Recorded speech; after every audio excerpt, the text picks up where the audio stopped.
Isang kobra ang bumulaga sa mga taga-barangay Pulvorista sa Kawit, Cavite sa kasagsagan ng ulan. Namataan malapit sa isang eskwelahan ang ahas. Pahirapan sa simula ngunit nahuli rin kalaunan ng isang grupo ang kobra. Dadalhin ang ahas sa mga otoridad.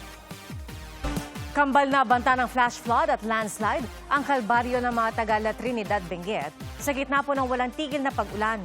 At nakatutok doon live si Von Aquino. Von? Pia, walang tigil ang ulan dito sa La Trinidad, Benguet. Kaya naman pangamba ng ilang residente ng sitio Bayabas ay ang flash flood na ilang taon na nilang problema. Sa kasagsagan ng ulang dala ng habagat noong isang linggo, rumagasa sa sitio Bayabas, Barangay Pico sa La Trinidad, Benguet ang maputik na tubig mula sa bundok. Hindi lang landslide ang pinapangambahan dito sa La Trinidad, Benguet, kundi maging ang flash floods na nararanasan tulad dito sa sitio Bayabas. Ang pangamba ng mga residente, kapag ganitong tuloy-tuloy at may mga malalakas na pag-ulan, yung tubig pababa sa kanila mula doon sa bundok. Hindi na bago para sa mga residente ang ganitong flash floods. Nangyari na rin ito noong July at August 2025. Na-videohan pa nga ni Gabriel Marcarena noong bahain ang loob ng kanilang bahay. Oh my goodness! Welcome to the living swamp of Bayabas. Ilang bato mula sa bundok ang tumambad sa kanila matapos ang flash flood. Noong 2022 naman, umabot hanggang sa kanilang garahe ang malakas na pagragasa ng tubig na may kasamang putik. Nakaka-stress na rin po kasi maglinis. Kasi yun nga po, palagi kaming binabaha. Tapos linis lang ng linis. Tapos kada ulan, maghaharang ka. May nakahanda na silang pangharang gaya ng mga sakong may lamang bato at steel sheet. Pag umaapaw na po yung tubig, parang sabihin mo 30 minutes na malakas yung ulan. Si Jonah handa na ang go bag sakaling kailanganin lumikas. Mahirap kasi hindi ka makalabas. Ayon sa residenteng 4 na dekada nang nakatira rito, hindi gaanong malakas ang ragasan ng tubig noon. Noon kasi, noong 1990s, 2000, wala pang ganong mga bahay. Pero ngayon, marami ng bahay. Siyempre, nasara na yung daluyan ng tubig. Nababara, kaya naiipon yung tubig bago bumaba. Yung tubig, kaya malakas na yung tubig. Sabi rin ng mga residente, pinalaki na nitong Hulyo ang drainage sa kanilang lugar. Kaya ang flash flood daw noong nakarang linggo, hindi na singlala ng baha noong 2022 at 2025. Sinusubukan pa naming makuha ang pahayag ng La Trinidad LGU kaugnay nito, pero wala pang available para sa panayam. Pia, sa kabilangan ng ongoing construction ng mas malaking drainage ay nakamonitor pa rin yung mga residente rito sa lagay ng panahon dahil hanggang sa ngayon ay hindi pa rin humihinto ang ulan. Pia? Maraming salamat, Von Aquino. Namatay po ang isang bata matapos sumanong painumin ng kanyang lola ng gatas na may laso na pangdaga. Ang nasabing bata nakaligtas sa krimen noong 2023 kung saan sangkot ang kanyang mga magulang. Nakatutok si Dano Tingkungko.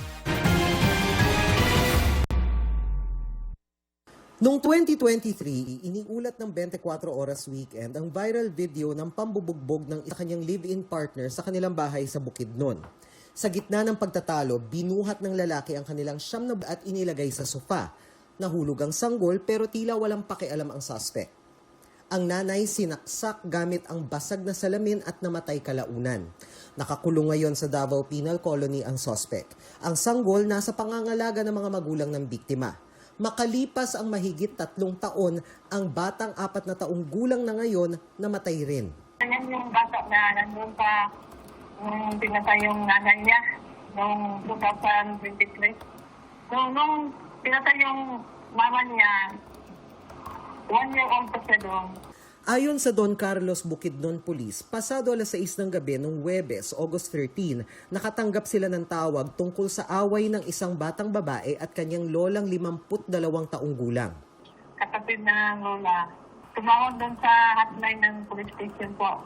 Pagdating doon sa bahay nila, wala na yung lolo kasi umalis siya para hindi na yung lolo. Iwas sa gulo, sir. Yung luna nag-wild, tapos siya din, mag-wild pa siya. Pabalik na lang siya para hindi na madagdagan yung gulo. Pero pagkaalis ng mga pulis na rumesponde noon, hindi pa pala tapos ang gulo. Yung unang tumawag din. Yung bata hindi niya alam na may lason yun kasi nasa loob ng tibing battle yun. Di nga na nasa hospital siya, nirescue na. Kasama yung rescue. As ATM. Kinabukasan, pasado 1:00 ng madaling araw, nasawi ang bata.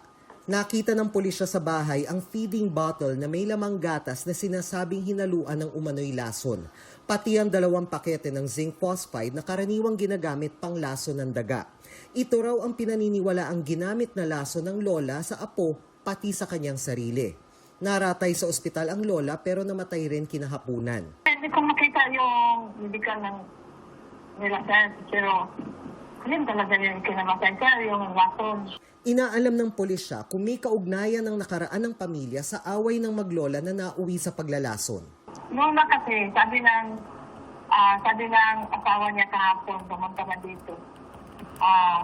Nagana silang nag-away. Tapos, pag nag-away sila, yung lula, nag-attempt ng suicide. Yung lula daw, sir, masyadong sinuta.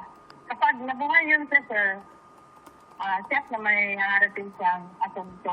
Dano Tingkong, Nakatutok, 24 Oras. Sinuspindi po ng lokal na pamahalaan ng Pandibulacan ang poultry farm na itinuturong pinagmulan ng mga pesteng langaw sa isang barangay roon. Alinsunod po sa utos, suspendido ang business permit ng farm hanggang maisaayos nito ang mga paglabag sa sanitation. Inutusan din ng LGU ang poultry farm na linisin ang buong pasilidad at magpatupad ng mga hakbang para makontrol ang mga langaw. Ipinatatawag din ng alkalde ang may-ari ng farm sa Lunes para pag-usapan ng issue at mga posibleng solusyon sa problema. Nauna nang sinabi ng Pandi Municipal Environment and Natural Resources Office na dati na nabigyan ng notice to vacate ang naturang farm. Patuloy po namin sinusubukan makuha ang panig ng pamunuan ng farm. Isang babayang natamaan ng bumagsak na bahagi ng lumang gusali sa Mandaluyong. Ayon sa mga otoridad, isang siglo na ang gusali at nakatakdang gibain. Nakatutok si Aubrey Carampel. Bumagsak ang harap ng commercial building na ito sa General Calentong Street sa Mandaluyong bago magtanghali. Nakuna ng CCTV sa katabing establishmento ang pagbagsak ng pader ng lumang gusali. Kita ang isang babaeng naglalakad na tinamaan ng debris. Nakatakbo naman siya kaagad.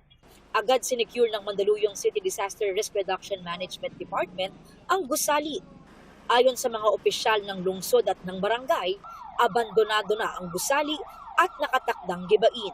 Actually po, 3 weeks ago na po namin nabigyan ng notices yan na condemn na yung building nila na dilapidated na kasi century old na po yan eh. Nag-acknowledge naman sila, kukuha sila ng demolition permit. May ginagawa na pong scaffolding para hindi umano yung mga bato kung sakaling i-demolish na. Bahagyang nakaapekto sa trapiko ang mga debris na kumalat sa kalsada. Nilagyanan ng shoring jack ang gusali para sa daraanan ng mga nakatira sa apartment sa likod. Isa sa gawa na rin ng clearing operation.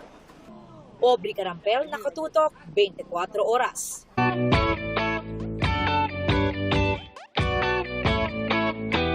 Kakulangan sa disiplina ang itinuturong dahilan ng MMDA kaya't bumulaga ang toneladang basura sa Parañaque kamakailan. Pero para po sa isang grupo, hindi lang ang mamamayan ang may responsibilidad sa basura. What you think? Paano ka nga ba magiging bahagi ng solusyon sa problema sa basura? Nakatutok si Maki Pulido. Bago muling nakita ang tubig sa Redemptorist Water Channel sa Parañaque, nahakot mula rito ang basurang katumbas ng mahigit 70 garbage truck. Galing ito sa iba't ibang lugar matapos ang ilang araw na pag-uulan. Pinapakita lang talaga na grabe na talaga ang sitwasyon ng basura natin. Garbage crisis na talaga to. Ang problema sa basura, sinisisi ng MMDA sa kawalan daw ng disiplina. Ang nagiging problema po namin ay yung kawalan ng disiplina ng ilan nating mga kababayan na diretso po nagtatapon sa waterways, sa drainage, sinisingit po yung mga basura na siya pong nagiging sanhi ng pagbabara at flash flood. Pero ayon sa Eco Waste Coalition, komplikado ang problema sa basura para isisi sa isang bagay lang. Sabi nila, magandang Solid Waste Management Act pero hindi na ipatutupad. Mula sa mga bahay, segregated o naipaghiwalay na dapat ang mga basura para kapag kinolekta ito, hindi lahat ng basura itatambak sa sanitary landfill. Ang kaso, magsisegregate ka nga, halo-halo rin kung kolektahin. Ang laki-laki ng budget ng mga local governments. Nasa milyon at bilyon, no? Ang budget nila sa basura, no? Pero bakit mayroon pa rin hindi nakukulit sa host? O kaya ay nakukulit naman, saan naman nila dinadala? Hindi rin maayos na napatutupad ang Extended Producer Responsibility o EPR law, kung saan dapat bawasan ng mga manufacturer ang plastic, lalo ang mga single-use tulad ng sachet para iwas plastic pollution.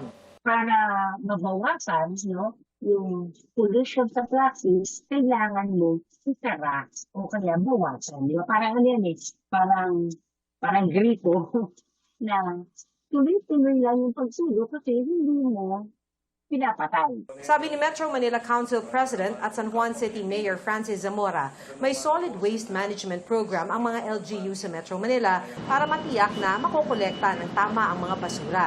Tanong namin, what you think ang inyong ambag para masolusyonan ang problema sa basura? Gumawa tayo ng paraan. Yan, pag iimis po ng basura, wala naman po tayong tatapunan. So, responsibilidad po ng gobyerno. Solution po, self-discipline po talaga when it comes to sariling basura. Gaya po nga, may dala po kaming inumin. Kung uubusin po namin siya habang naglalakad, pwede naman po kami maghanap ng basurahan na itatapunan po namin. If you can't do much to help in a big way, start within yourself to clean up as kung anong kaya mong gawin. Maki Pulido, Nakatuto, 24 Oras.